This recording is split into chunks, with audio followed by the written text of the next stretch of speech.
Everybody, we're talking knee position in the squat. Now, this conversation is highly applicable to things like lunges, even possibly deadlifts, not so much conventional deadlifts, but definitely sumo deadlifts.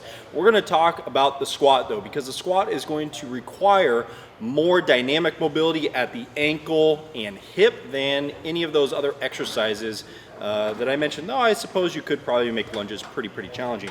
What we're talking about today is where your focus should be when you are determining what's causing your knee positional issues. A lot of times people are going to cue knees out or really try to fix the knee in isolation, but we're going to break down the mechanics of the squat a bit and tell you whether or not you should be focusing on the hip, the ankle, or the foot, and drills to consider within that. Kyle, let's show them what a fault in the squat looks like with knee position. One of the most common is obviously knee caving. Knees come in together, especially as you reverse the load out of the hole, and a lot of times that's accompanied with excessive pronation of the feet and ankles. Now that's going to be a highlight of this video, is that we cannot just focus on the action at the knee. We need to look at both upstream and downstream structures as to what's influencing that knee to move. The knee is completely dependent on what happens at the hip and what happens at the foot and ankle.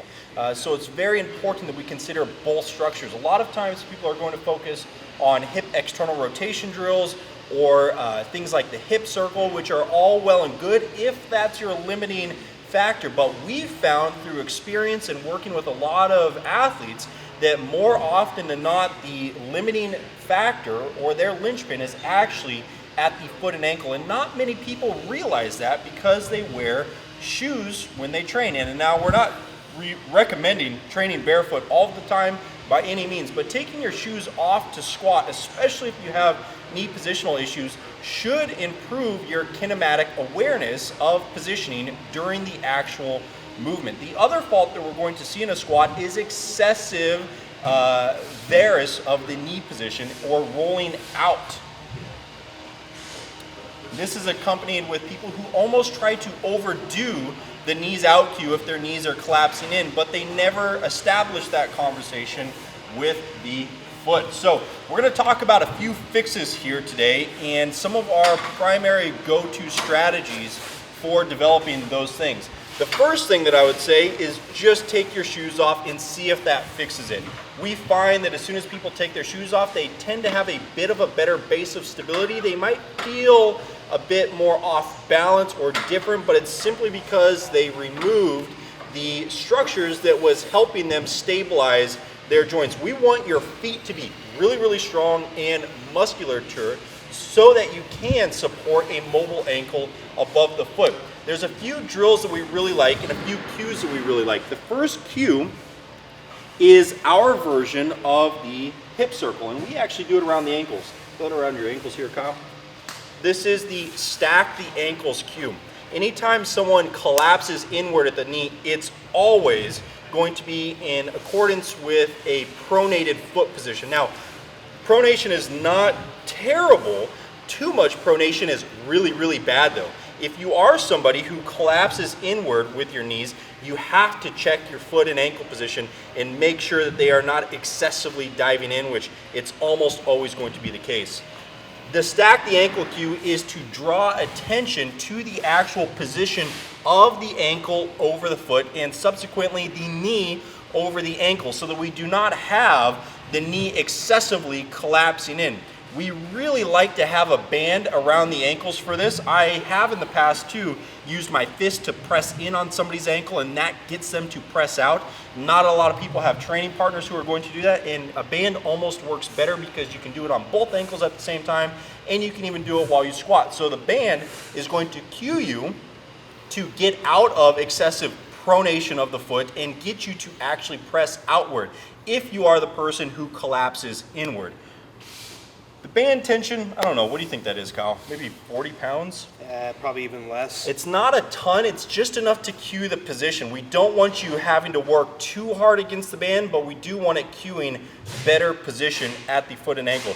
The next thing that we have to look at is how well this lower leg bone articulates through the ankle during a dorsiflexed position. Go ahead and take a knee here for me, Kyle, and take the band off. This is one of my favorite drills that we picked up from our good friends at AccuMobility, and this is the tibial rotation tolerance drill. So as we squat, this lower leg bone has to articulate outward, and it's also going to go inward slightly. It's not a huge range of motion that's going to happen, but if you lack rotation at this lower leg bone, you are never going to have a good ankle position because you are not able to actually articulate in external rotation. If that's the case, you're always going to collapse inward, and it's very common for that same individual to always chase hip external rotation, which can be a good thing for some people. But if your limiting factor is actually this bone, you can do all of the hip external rotation you want and all of the hip circles you want, it will never improve. So the drill is this. We're gonna get Kyle in a kneeling position, fairly stacked torso. I want him trapping this band under the pad of his big toe to keep him honest in the drill. He's now going to angle his foot at about a 45-degree angle that way. Good.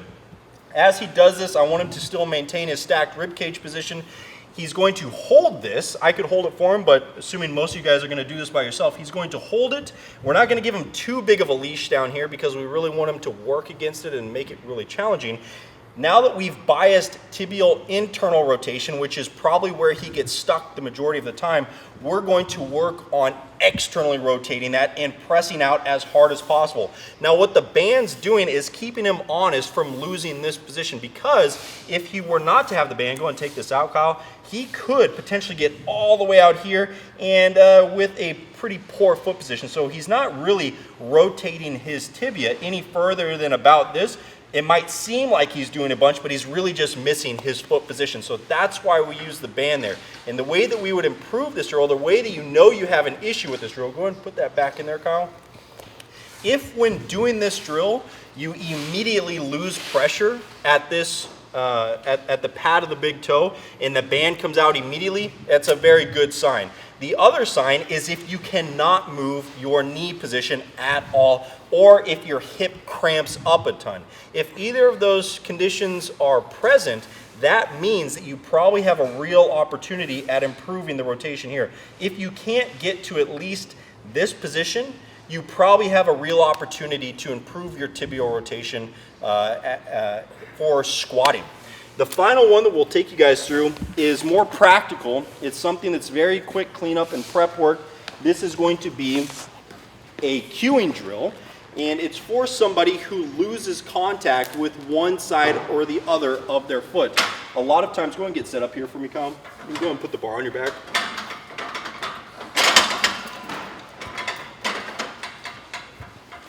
More often than not, someone is either going to lose the inside of their foot or they're going to lose the outside of their foot and their heel.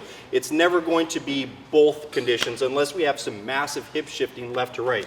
So what we'll do is say that person struggles with collapsing inward or they lose the outer portion of their foot. We're going to trap that on the pad of the pinky toe and we're going to let Kyle squat. His goal now is to trap this band as hard as possible. He's going to have to improve his ankle position to do so. Likewise, if we had an individual who excessively, go ahead and trap that for me, Kyle. If they excessively rolled out in their squat or they really rode the outsides of their shoes, this is someone who is going to have a ton of lateral quad issues. They're going to have really tight IT bands. They're going to feel like they have to foam roll their IT bands frequently. One of the fixes we're going to do is actually get them to stabilize a bit better with the pad on the inside of their foot. What that's going to do is get Kyle's adductors working that much more effectively. And when the adductors can stabilize the knee better, we're going to eliminate a lot of that lateral quad discomfort that many people associate with squatting. So it's not all about hip external rotation, and we didn't really even touch that today because so many people are only focused on that. If you have knee position issues, or if you have knee pain or excessive lateral quad pain, you have to look at your foot and ankle structure and make sure that they're actually doing their job in a squatting pattern. How's that, Kyle? Good. Most people, of course, know us for foot, but you'll highlight everything upstream and downstream. Brandon talked hip briefly, knee, of course, because of this bone, ankle and foot. So the foot is not a fix, neither is just the ankle. Most people are excessively chasing that at the hip because they think it'll fix what happens in the leg. All of these key places are something you need to pay attention to and make sure it's functioning well as an entire unit.